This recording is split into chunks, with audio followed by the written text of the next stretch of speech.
এই রান্না বান্না সেরে নিলাম। আর এই উনানটার জন্য আমার খুব অসুবিধা হচ্ছে। হ্যাঁ, তো তোলা উনুন থাকলে তো আমার সুবিধা, না এখান থেকে যেখানে রোদ হয় সেখানে বসে রান্না করি। দেখুন, এটা ফলের ক্যারেট, জিনিসটা নষ্ট না করে এর মধ্যেই উনানটা করব। খুব সুন্দর কাদা, উনুনটা যা হবে, যাতে প্লাস্টিক তো কোনো পুড় পড়ার ভয় নেই। এই যে এগুলো ঝিঁক বলে, এই 3 দিকে 3টে করলাম, এই যে একটা, এটা একটা।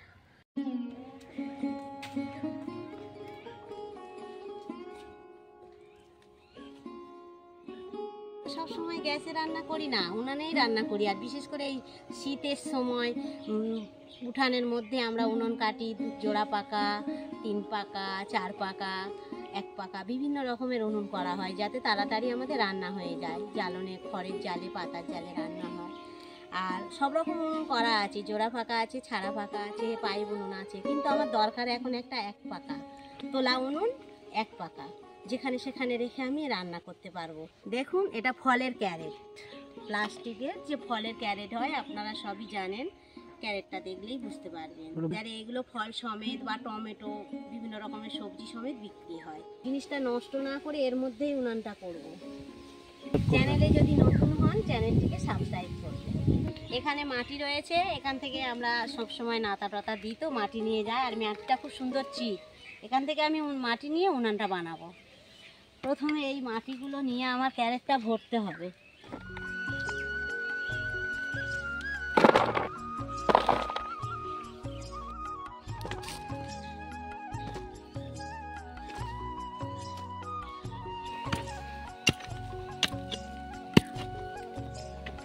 উনানটা বানানোর জন্য প্রথমে আমি মাটিটা দিয়ে ভরে দেব।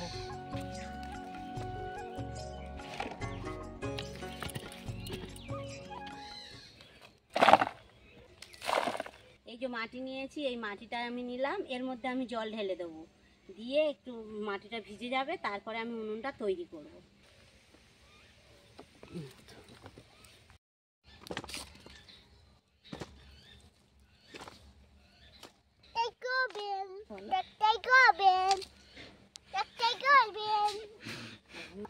এসো, হয়েছে, এসো।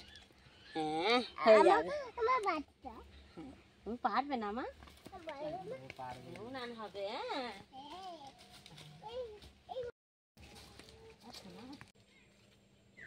ওরা ধান কাটতে চলে যখন, তখন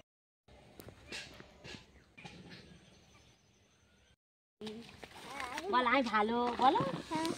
হয়ে গেছে। এবার এই মাটি আবার তুলতে হবে, গর্ত করব। চলো থাক।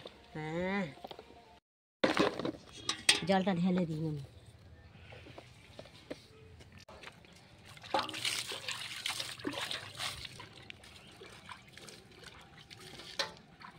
জল দিলাম, এই মাটিটা গলে কাদা হয়ে যাবে, তারপরে আমার উনানটা বানানো হবে।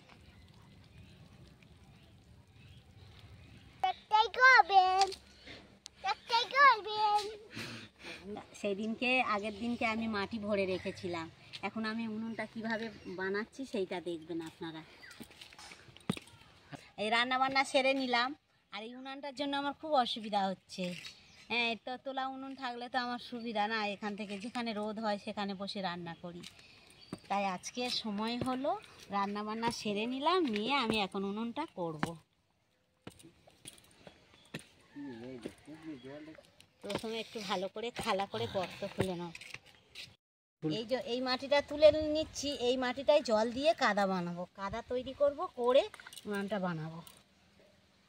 মাটিটা খুব সুন্দর হতে হবে, বেশ মতো হলে তো, মাটি চিট থাকতে হবে, চিট থাকলে মানে উনুনটা ফাটে কম।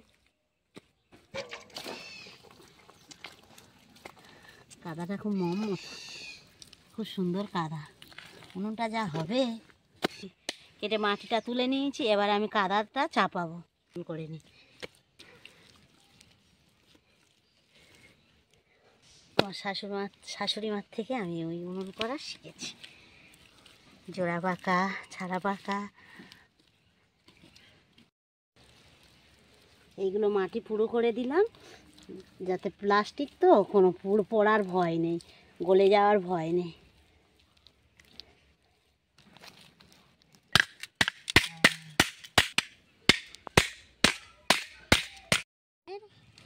একটা পাত্তি, এটা বাঁকিয়ে গোল করে নিয়েছি, উনানে মুখ করব। এটা দেওয়া থাকলে উনুনটা ভাঙে, মুখটা ভাঙে না।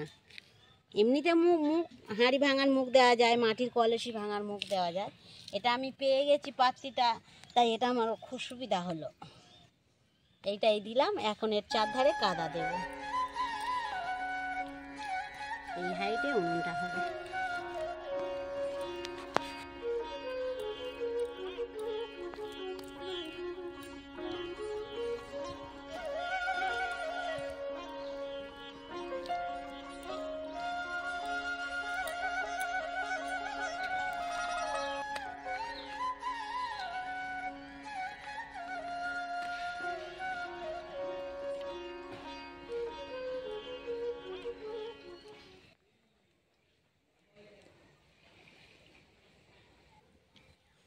মুখটা খুব সুন্দর হয়েছে, এই মুখ ভাঙার ভয় নেই।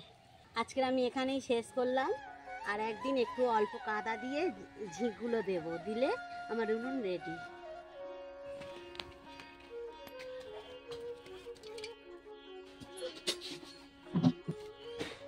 আর দেখিয়েও দিয়েছি উনুনটা কীভাবে শুরু করতে হয়।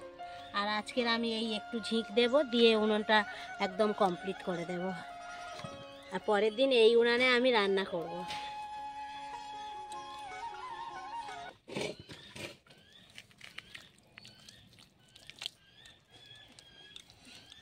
আমি যেমন প্রসেসে উনানটা করলাম, আপনারাও এই রকম প্রসেসে উনান করবেন।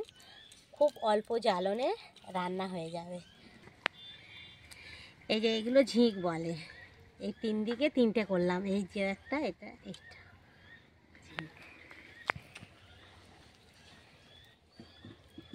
হাঁড়ি বা কড়া বসিয়ে দেখে নেওয়া হয়, তা আমার আন্দাজ মতো হয়ে গেছে, হাঁড়ি কড়া বসানোর দরকার নেই। আপনারা এই রকম সহজ পদ্ধতিতে কম সময়ে মাটি দিয়ে বাড়িতে উনানটা বানাবেন। আর উনানটা কেমন বানানো হলো আমাকে কমেন্ট করে জানাবেন। ভালো লাগলে চ্যানেলটিকে সাবস্ক্রাইব করবেন। আজকের মতো ভিডিওটা আমি এখানে শেষ করলাম। আমার উনানটাও কমপ্লিট হয়ে গেছে। 2-1 দিন উনানটা শুকাবে। পরের রান্নার ভিডিওটা আমি এই উনানেই করব। যদি ভালো লেগে থাকে আমার এই উনানটা, আমার চ্যানেলটিকে সাবস্ক্রাইব করবেন।